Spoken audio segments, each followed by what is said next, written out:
Akala mo ba basta may life insurance ka, covered ka na sa lahat? Ito ang katotohanan na kadalasan ay hindi alam ng marami. Isa sa pinakamalaking misconception tungkol sa life insurance ay ito. May life insurance naman ako, covered na ako sa lahat. Pero ang totoo po, hindi po. Kapag ang life insurance policy mo ay walang riders, ang pangunahing purpose nito ay death benefit. Ibig sabihin, ang beneficiary mo ang makakatanggap ng insurance proceeds kapag nawala ka. Ito ang tandaan natin. Hindi automatic na kasama ang health benefits. Hindi ibig sabihin na dahil may life insurance ka, covered na ang mga check-up, laboratory, o dental procedures mo. Hindi rin automatic na kasama ang critical illness coverage. Kapag na-diagnose ka ng cancer, stroke, heart attack o iba pang covered na critical illnesses, hindi ibig sabihin na may makukuha kang lump sum maliban lang kung may critical illness rider ang policy mo. At isa pa, hindi rin kasama ang disability insurance. Tandaan natin yan.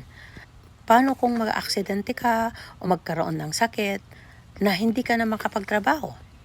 Kung wala kang disability rider or hiwalay na disability coverage, maaaring wala kang matatanggap na income replacement. Kaya napakahalaga na maintindihan natin ang hindi lang kung may insurance tayo, kundi ano talaga ang laman ng insurance natin. Diyan pumapasok ang importance ng tamang financial planning or tamang pakikipag-usap sa isang financial advisor. Minsan hindi mo kailangan palitan ang policy mo. Ang kailangan lang ay siguraduhin na ang coverage mo ay akma sa mga risks na gusto mong protektahan. Kaya kung ang tanong mo ay, may life insurance naman ako, sapat na ba to? Ang sagot ko ay, depende sa coverage mo. Basahin ang policy, alamin ang mga riders at huwag matakot magtanong sa financial advisor mo. Dahil ang insurance ay hindi lang tungkol sa pagkakaroon ng policy, kundi sa pagkakaroon ng tamang protection para sa tamang sitwasyon.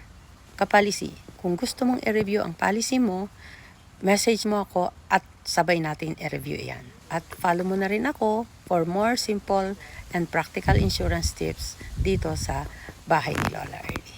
Ito po si Lola Early, your policy girl.